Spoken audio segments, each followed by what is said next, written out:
5 steps to nailing a great apology. Welcome to How Not to Suck. I'm your host, Dana Sanchez, small business advocate, marketing consultant, lover of everything genuine and real. Got a little nose itch here. It's Emotional Intelligence Week here on How Not to Suck. And I've been experiencing some tech issues, which is why I've been broadcasting super duper late. But yay, I think I finally got it figured out.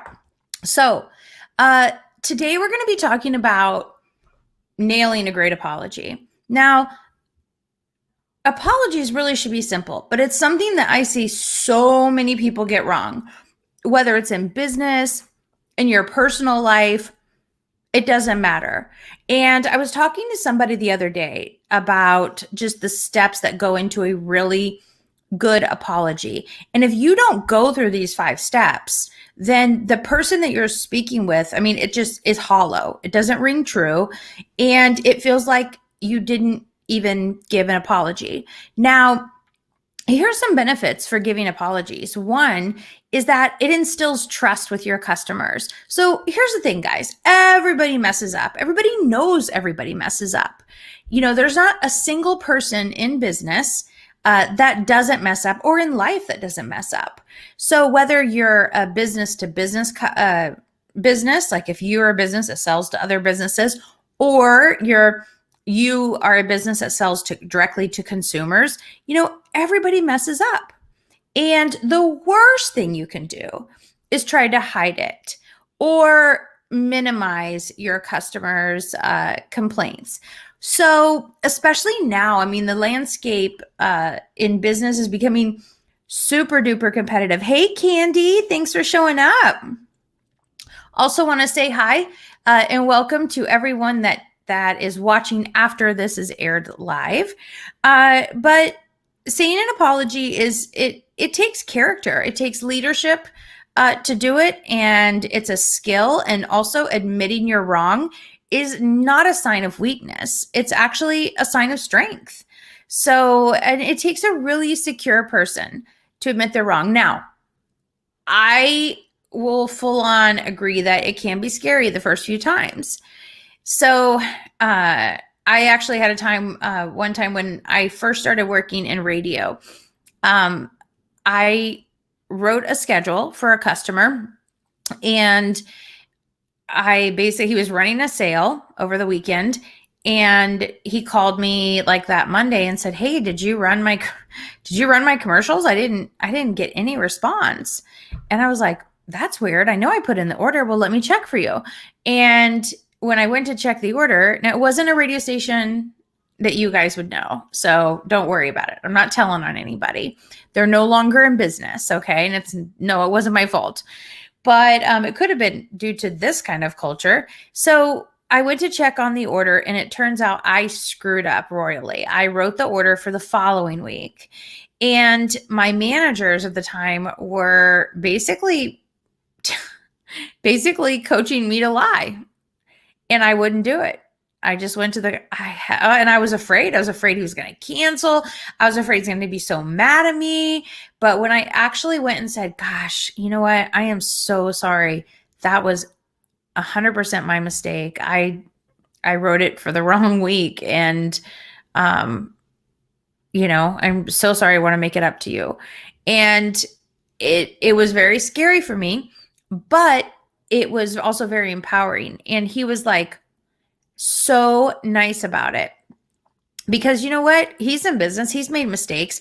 And I think people are just tired. Literally, they're tired of people not owning up to stuff. So there will be many times in your business where throughout the years, you're going to have to say you're sorry. I've done it, and hopefully you will too. So what are the 5 steps to nailing a great apology? 1, don't wait.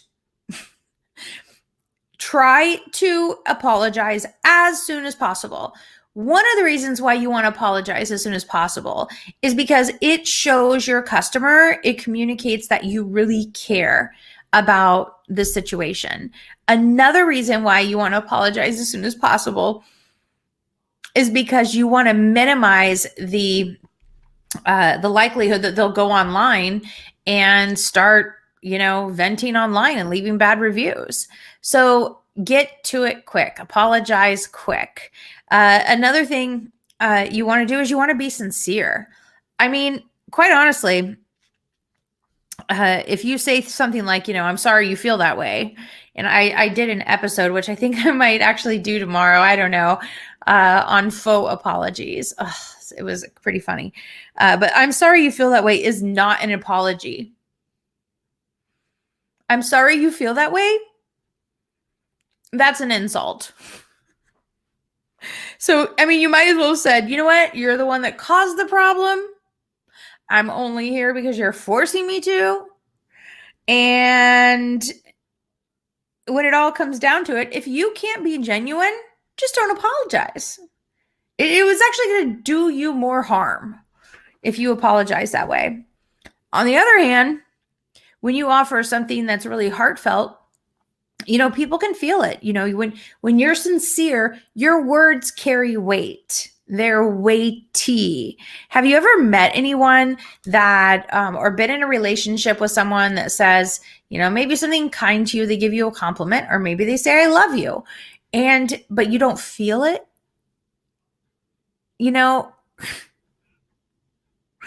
If you think back to it, there's probably been lots of people in your life that have done that, and you don't want to be that person for your customer. So number 3 in the 5 steps is choose your words carefully. Choose the right words. If you're not sure what to say, write it down.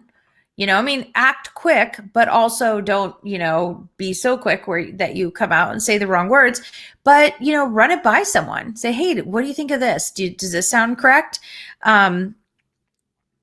Make sure that you have your thoughts and your words and everything kind of constructed, but not so that it comes off sounding really scripty. Okay.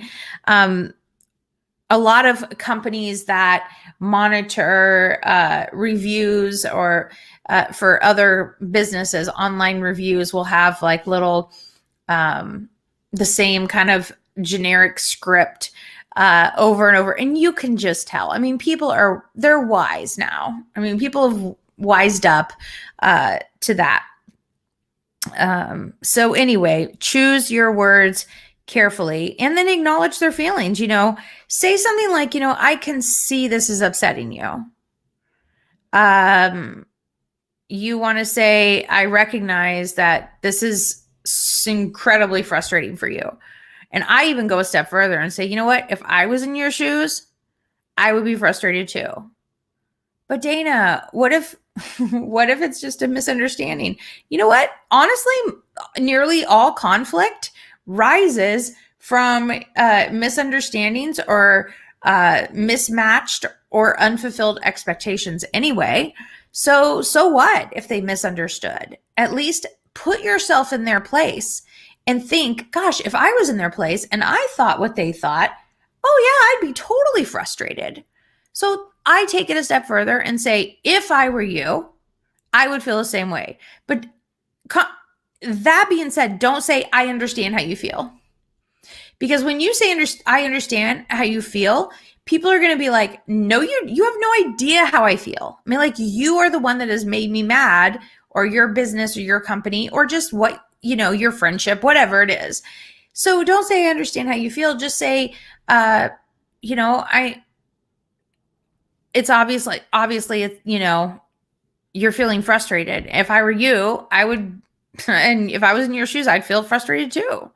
So, another thing when you choose your words carefully is you always want to take ownership, accept responsibility. I just don't understand how this is so hard for people to do. That's what he said. You just say, I made a mistake. I made a mistake. I come out, my hands up. I messed up. And, another thing is you don't want to do the passive aggressive thing, is say something like, Well, a mistake was made. Don't. Oh, goodness. Just own it. I made a mistake. And then if there's a misunderstanding, and, I always believe, like, I don't believe that the customer's always right. I don't subscribe to that notion. But I do believe that the customer can be told that they're wrong with honor and dignity. And so if they are confused about something that your business put out there, maybe it's a warranty, for instance, and they don't understand it, you know what? Acknowledge it. Just say, you know what? If you're confused about this, then we didn't do our job in explaining it to you. And that's on me. That's on us. And from now on, we're going to use this as a learning experience to make that better so it doesn't happen to anyone else. So don't be all passive aggressive. Okay. The next thing you want to do when you choose your words wisely is that you want to assure them that, you know what, this is not going to happen again. Say you tell them, you know what, I've got a team on this as we speak. We are, like I said earlier, we're going to use this as a learning experience, and we're implementing policies so that this doesn't happen again. So you want to give them that assurance, and don't say stuff like, well, I can't make any promises, but we'll try our best to fix the problems. No, don't stand for it. If companies that are too wishy-washy are just going to wash right on down the gutter.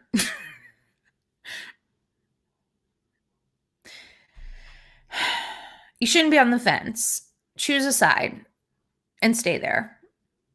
So, even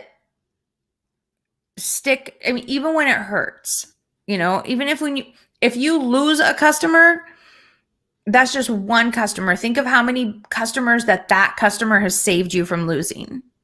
And to be quite honest, you guys, most customers don't complain.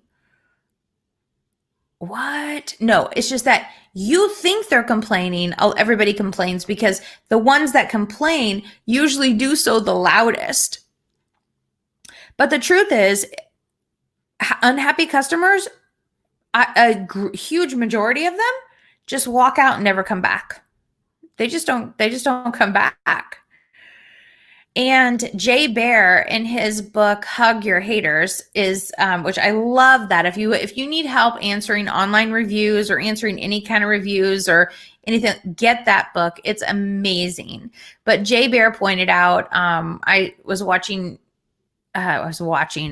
a seminar once or a conference, and he was talking on this, and he said that, sometimes the people that are the loudest and most aggressive, like people that are out there and just complaining, you know what? You can quite often turn those people into your biggest advocates. So, because if they're loud about how much they hate you, they're going to be loud about how much they love you and how you helped them. So, another thing is, don't use like words like if or but. Again, that's super passive aggressive, like saying something like, I'm sorry if I got your order wrong, or I'm sorry if our clerk, gave you the wrong price. I'm sorry if we weren't able to meet your needs. If basically invalidates your customer's experience and feelings. Don't say if. That's a faux apology. That's a non-apology, quite honestly. If, hate that word. Another word, actually something I wrote down. You know what? If they were saying if, what did I say? It was funny when I wrote it down. Obviously, they wouldn't be standing here yelling at you if there wasn't a problem. So I always like to say that there is a little bit of truth. I feel like there's always a little bit of truth in every bad review. Now, yes, there are the exceptions, but they are few and far in between. Sure, you'll have your, the employee that is jaded and just wants to take you down, but for the most part, your average person, let's just be honest, there's a bit of truth. Okay. So, but not to say that customers don't exaggerate. We all do. But if you replace if with the word, that. So you say, I'm sorry that this happened. I'm sorry that I made a mistake, not if I made a mistake. I'm sorry that my clerk or that your salesperson gave you the wrong price, or I'm sorry that this happened. So don't say if, replace it with that. And another thing you could do is say, I'm sorry for this. I'm sorry for the impact. I'm sorry that we got your delivery late, or that is that right? We got your delivery. I'm sorry that we screwed up your delivery, as is what I would say. But I'm sorry for the impact this had on you and your business, or you and your family. Never use the word but is another thing about choosing your words carefully, because when you use but at the end of an apology, it basically just annihilates everything that you said before that. And it's disrespectful. Just leave it out. Don't use it. And last but not least, you know what? Check your body language. A lot of times when customers are unhappy, before you get to the apology, you're going to have to listen intently. Just connect with them, make eye contact. Don't cross your arms. Have an open stance. Body language experts say that when you show an open palm, it's kind of like when police say, come out with your hands up. It's like I'm surrendering. So it's a sign of safety. And whether they know it or not, whether people know this or not, when you do show your open hands, like if you're in a meeting or anything like that, it communicates that you're a safe person. It's like walking up to a dog. I'm not comparing your customer to a dog, but I'm just using this as an example. You walk up to a dog and you hand them food. You go like this so they can sniff your hands. We'll talk about body language in another episode, but just give them your full undivided attention. Don't cross your arms. Don't roll your eyes. Look them in the eye. And another thing is that with in terms of body language, just kind of goes along with it. When you speak to them, just speak in a quiet, calm demeanor. Might be hard for some of you if you have a personality like mine, but when you do that, it tempers them and it calms them down. It also gives people the reassurance that, you're not a snap show, and that they can trust you because they're not being level-headed. They're all up in their feelings right now, and they're feeling pretty pissed off. So if you're calm and you're courteous and polite and acknowledge, and don't say I acknowledge you or I hear you. Just say acknowledge that they're feeling frustrated because of what you did or what you didn't do. Even if it's a misunderstanding. If something wasn't clear in the contract, you're buying a car and it wasn't clear, or you go to a hair salon and you ask for strawberry blonde and you come out with like this, platinum blonde, just say it. I'm sorry. I acknowledge it. I'd be frustrated too if I came in here for strawberry blonde hair and I came out with platinum, but I'm going to fix this. And that's number 4, take action. So basically every sincere apology should include some form of restitution. In the way of, it doesn't even have to be like anything huge, but just as a goodwill gesture. It's not enough anymore to say, gosh, I'm so sorry. We really screwed up. I'm really sorry that happened. We're going to use this as a learning experience and then stop there. Because now you need to give them a little something for their time and energy and the hassle for dealing with that. And you also want them to walk away feeling better than they walked in. And if they just feel like they're heard and they helped your business, but they walk away without anything in return, that doesn't feel so good. So, if you have certain policies, like say you have a price match policy, price match guarantee, honor those policies. I remember when I worked for a small radio station, and if we ever, this is a different radio station, by the way. So if we ever ran someone's schedule wrong, which happens because we're human, we would apologize. Just like I said, it's our fault. And we're going to run double the amount of commercials. Double. So we're not just going to, a lot of radio stations or newspapers or whatever would just say, you know what, we're going to make that up. Well, making it up is just, so what? So what? You make it up. Big deal. Or if we ran the wrong commercial, we're going to run the right commercial now. So what? You ran the wrong. No, we would double it every time, no questions asked. And that instills confidence. People like to do business with people they know, love, and trust. And that's one of the best ways to show that you can be trusted. And it doesn't even have to be like anything big. A lot of times, for people like that have like online businesses, maybe you have a membership, or maybe you have a gym membership. Maybe you're a gym owner or somebody, or a hotel. You're in the hospitality industry. The thing is that by giving someone 3 months free in your gym, or giving them an extra night at the hotel, it doesn't cost you anything. You're still going to spend the same amount of money, hire the same amount of employees.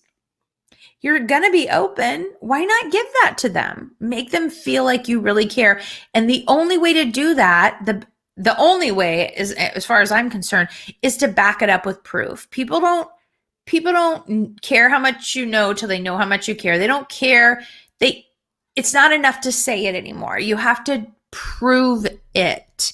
So, and again, it doesn't have to be big. And sometimes you can say something like this, so you don't want to give away the farm, of course, but sometimes it's good to say, you know what, how can I make this better for you? And sometimes a customer will say, and sometimes they're like, well, I don't know, how can you, but just be like, no, really, I want to make this sincerely. What can I do to make this better? To make up for this.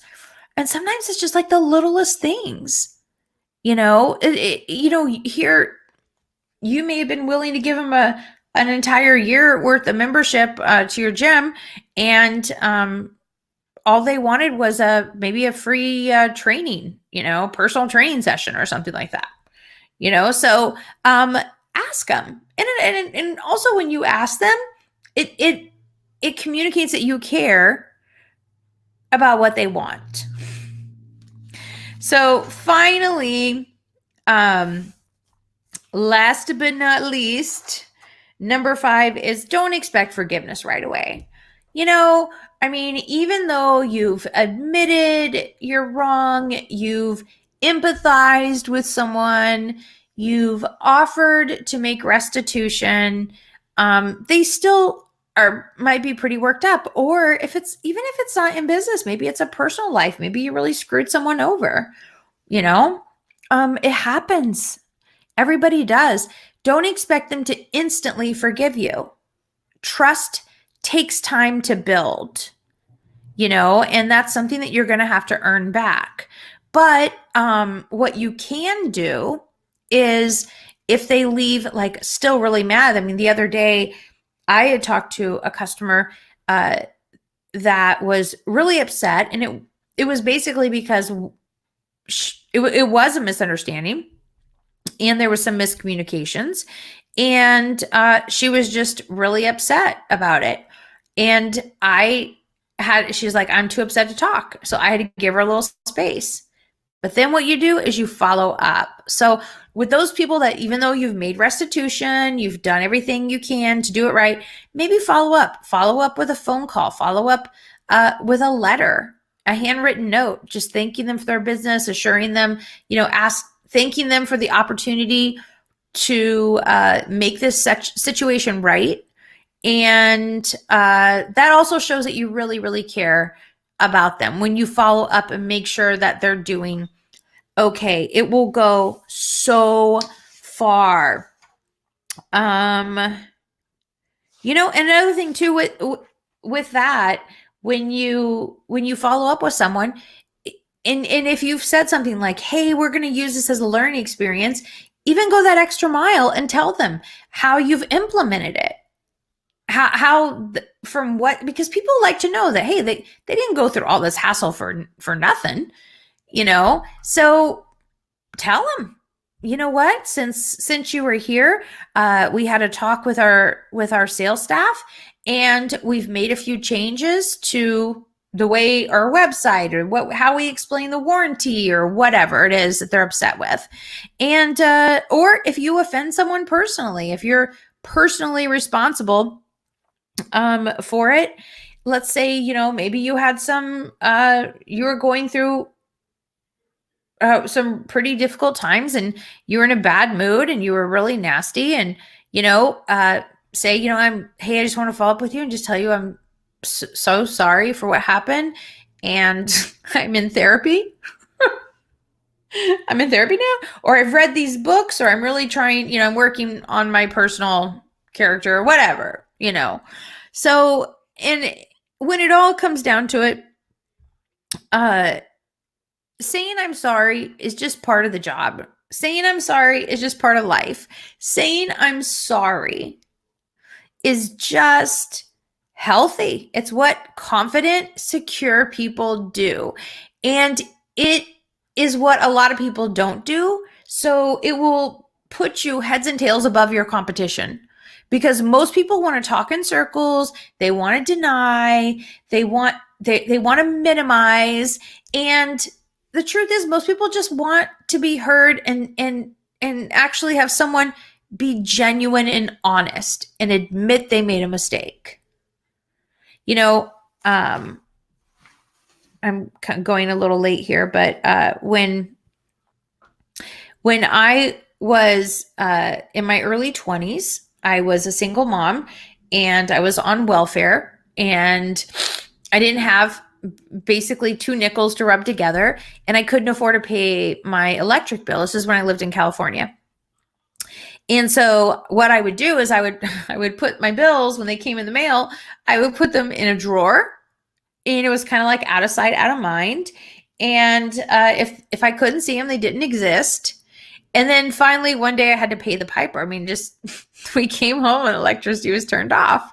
So I've got to take this out because my ear is really itching me. So anyway, I took my bills and I went to the electric company, and I sat there and I waited to speak with somebody.